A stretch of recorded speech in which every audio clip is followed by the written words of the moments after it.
Good morning. आज हम class 10th के बच्चों के लिए उनका दूसरा चैप्टर राम लक्ष्मण परशुराम संवाद लेके आए हैं। उम्मीद है कि पिछली कक्षा में आपने प्रथम लेसन को, प्रथम पाठ को अच्छे से कंठस्थ किया होगा और जो भी प्रॉब्लम हो मुझे बता दो। राम लक्ष्मण परशु संवाद में ये उस समय का वक्तव्य है जब सीता जी के स्वयंवर में अपने गुरु के साथ राम और लक्ष्मण पहुंचते हैं और शर्त के मुताबिक शिव जी के धनुष में प्रत्यंचा चढ़ाना होता है। जब कोई भी वीर पुरुष उसमें प्रत्यंचा नहीं चढ़ा पाता तो गुरु की आज्ञा पाते भगवान राम जाते हैं और प्रत्यंचा धनुष को उठा के प्रत्यंचा चढ़ाते हैं।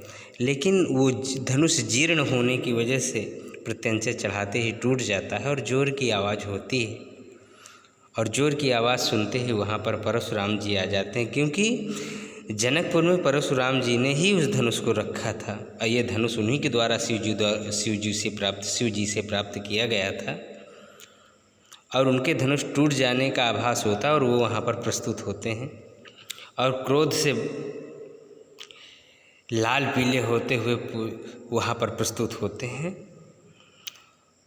तो उनके इस क्रोध को देखकर भगवान राम कहते हैं कि नाथ संबुध निभंज निहारा होई है को एक दास तुम्हारा। हे स्वामी, इस धनुष को तोड़ने वाला कोई आपका दास ही होगा, कोई दूसरा नहीं हो सकता। आयसु काह कहिन किन मोहि असुनि रिसाय बोले मुनि कोई। इसमें किसी का कोई कसूर नहीं है।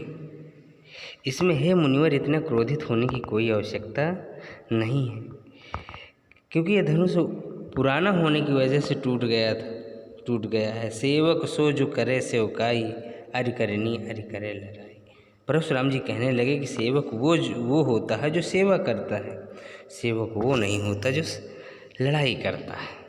सुनहु राम जय शिव धन तोरा, सहस्र बाहु समसो रिपुर।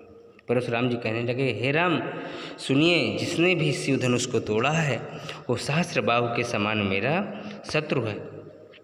सो बिल गाय बिहाय समाजा, नत मारे जय हैं सब राजा। हे राम, जिसने भी इस धनुष को तोड़ा है वो इस समाज से अलग हो जाए, नहीं तो उसकी वजह से सारे राजा मारे जाएंगे। सुनि मुनि बचन लखन मुस्काने, बोले परशु धरहि अवमाने। उनकी यह बात सुनकर लक्ष्मण जी मुस्कुराने लगे और परशुराम का अपमान करने के उद्देश्य से बोले, बहु धनु ही तोरी लड़काई, कबहु न असिरिस कीन गोसाई। हे गोसाई, मैंने बचपन में बहुत सारी धनुष को तोड़ डाला है, बहुत सारी धनु ही टूट गई हैं, पर आप इस तरह कभी हम पर नाराज नहीं हुए। यही धनु पर ममता के हेतु सुनि रिसाय का भृगकुल केतु। आपका इस धनुष पर ही इतनी ममता क्यों है जो आप इतना क्रोधित हो रहे हैं। उनकी यह बात सुनकर परशुराम जी क्रोधित होकर बोले, भृगकुल के केतु, भृगकुल के तारे कौन थे? परशुराम जी। रे नृप बालक काल बस बोलत तुहि न संभाल। हे बालक, तेरी मौत आ गई है, तेरी मृत्यु निकट है, तू काल के अधीन, इसलिए तू संभाल कर नहीं बोल रहा। धनु ही सम त्रिपुरारि धन विदित सकल संसार। सारे संसार को मालूम है कि ये धनुष कोई साधारण धनुष नहीं, त्रिपुरार का धनुष था, भगवान शंकर का धनुष था, जिसकी तुलना तुम धनुइयों से कर रहे हो। अगला स्टेप क्या कहता है, ध्यान दीजिए। लखन कहाँ हंसी हमरे जाना, सुनहु देव सब धनुष समान। लखन जी कहने लगे कि हमारी समझ में तो सारे धनुष एक समान ही हैं, उसमें छोटा बड़ा क्या है। का क्षति लाभ जीन धन तोरे, देखा राम नयन के भोरे। इस धनुष के टूट जाने से तुम्हारा क्या हानि लाभ है। वो तो भगवान राम ने नए के धोखे इस धनुष को छू लिया और ये टूट गया। छुअत तूत रघुपतहु न दोषु, अमुनि बिन काज करिए कत रोसु।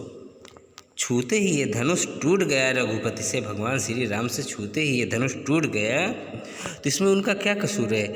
हे मुनिवर, आप बिना कारण के क्रोधित हो रहे हैं। बोले चितई परस की ओरा, रेसठ सुनो सुभाव न मोरा।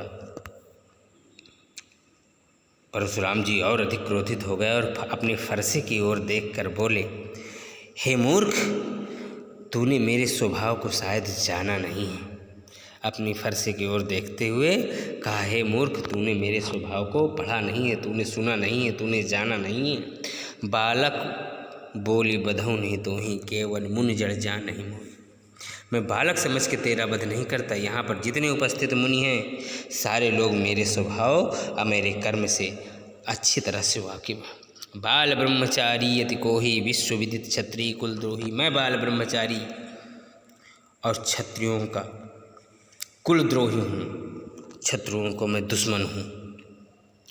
भुजबल भूमि भूपि बिन कीन्ही, विपुल बार महि देवन दीन्ही। मैंने अपनी भुजाओं के बल से न जानी कितनी बार इस धरती को क्षत्रियों से हीन कर दिया, उनका राज्य छीन लिया, और ब्राह्मणों को विपुल बार न जानी कितनी बार महि देवन दीन्ही, ब्राह्मणों को राज्य मैंने दान में दे दी। सहस्र बाहु भुज छेद निहारा, परशु बिलोक महीप कुमारा। उन्होंने कहा, वो अपने फरसे की ओर देखते हुए कहा, हे कुमार, मैंने इस फरसे से सहस्र बाहु की सारी भुजाएं मैंने काट दी थी। तुझे मालूम नहीं कि मेरा फरसा कितना शक्तिशाली है।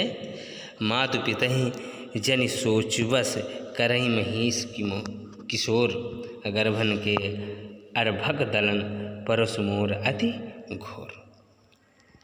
मातु पिताजनी, तुम अपने माता पिता को संकट में मत डालो, अफसोस में मत डालो, दुखी मत करो अगर मेरे द्वारा मार डाले गए तो। अब मेरे फरसे का प्रताप इस प्रकार है कि मैं गर्भ में पल रहे बच्चों को भी मार देता हूँ।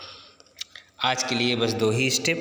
आपको जो चीज़ें समझ में ना आ रही हों उनको आप कमेंट्स के द्वारा पूछ सकते हैं और अच्छे से अध्ययन करिए। जैसे ही समय मिलेगा आपको फिर हम और अच्छी तरह से आपको पढ़ा पाएंगे। धन्यवाद।